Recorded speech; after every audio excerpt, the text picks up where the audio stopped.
All right, paragraph 10, possession. 10A, buyer's possession. Seller shall deliver to buyer possession of the property in its present or required condition, ordinary wear and tear accepted. Okay, I'm going to stop right there, y'all.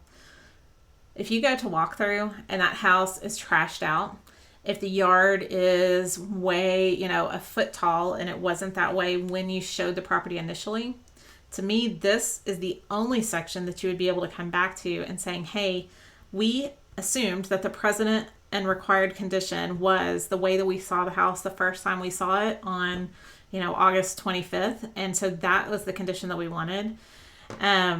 Ordinary wear and tear accepted. Ordinary, not, hey, I'm not going to mow my yard for the last month, those kind of things.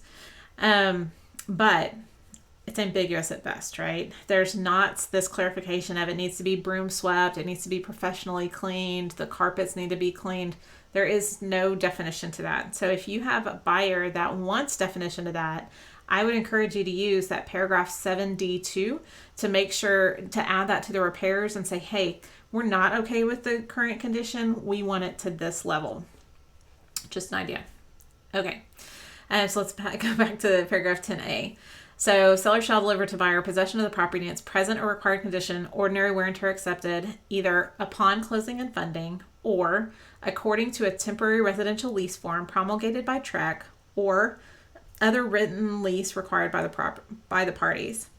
Any possession by the buyer prior to closing or by seller after closing, which is not authorized by a written lease, will establish a tenancy at sufferance, a relationship between the parties.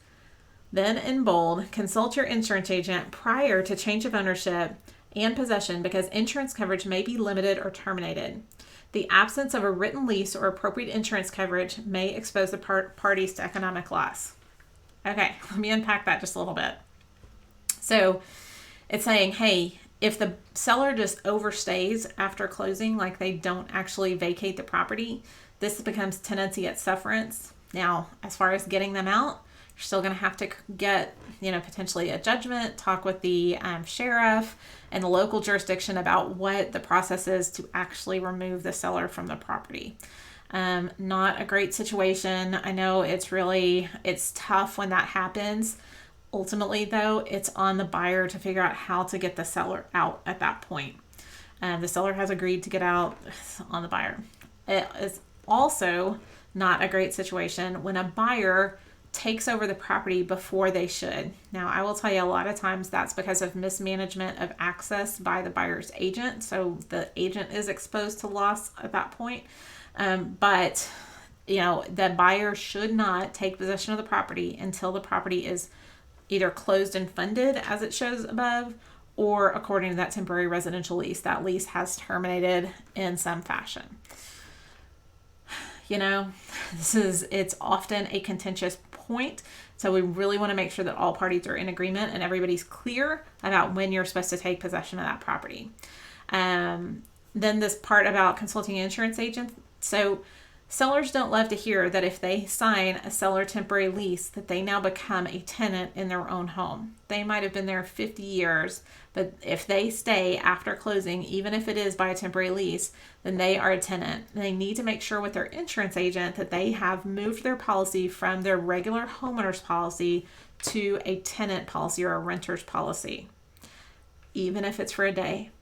Even if it's for 2 days, y'all, this is not, it's like, well, that's just going to be for a minute. Well, y'all, there can be a loss in that minute. And so that's what this is saying is that, hey, if you don't have an actual lease to document who is supposed to be in that house, or if you don't have your insurance tight on how it's supposed to be, there is an opportunity for loss. And this is such a normal time for there to be an opportunity for loss. We want to really make sure that buyer and seller, that you've got to make sure that everything's good with this. So again, this isn't something just to gloss over with your client. Make sure that they understand their responsibilities if they are becoming a landlord or a tenant during this time. Okay. 10B, leases. After the effective date, seller may not execute any lease, including but unlimited to mineral leases, or convey any interest in the property without buyer's written consent. fairly obvious, right? And then it also says, if property is subject to any leases to which a seller is a party, seller shall deliver to buyer copies of the leases and any move-in condition form signed by the tenant within 7 days after the effective date of the contract. So I like that in the new version of this, they're moving basically all of that language into paragraph 4, because it's a little awkward that it's after possession, even though really it should be done before. Let me pop over to paragraph 10 in this section, and it's just saying the same information about 10A, that section B where it said leases. Instead, it just says seller may not convey any interest in the property without buyer's written consent. Sometimes the seller would just sell the mineral interests, and you can't do that really. They're not yours at that point. And then smart devices. So this paragraph C, it says a smart device means a device that connects itself to the internet to enable remote use, monitoring, and management of 1, the property, 2, items identified in any non-realty items addendum, or 3, items in a fixture lease assigned to buyer. At the time seller delivers possession of the property to buyer, seller shall deliver to buyer written information containing all access codes, usernames, passwords, and applications buyers will need to access, operate, manage, and control the smart device. Could be a pretty big deal, right? And then, or terminate and remove all access and connections. Sorry, this would be and. Terminate and remove all access and connections to the improvements and accessories from any of the seller's personal devices, including but not limited to phones and computers. Y'all, as we get more into smart devices going forward, you really want to make sure that a seller doesn't have your house still on their phone, where they can go in and change the air conditioning, or they could open the garage door. You know, we used to have that back in the olden days. Like, people would drive up and down the street and they're like, I wonder if my old garage door opener that I never turned over to the seller actually still works. And they'd press it and it would work.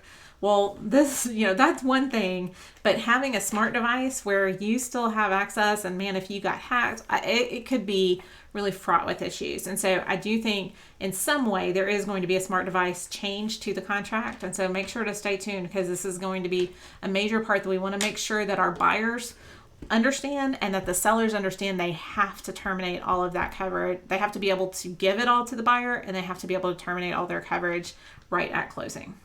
All right. Paragraph 10.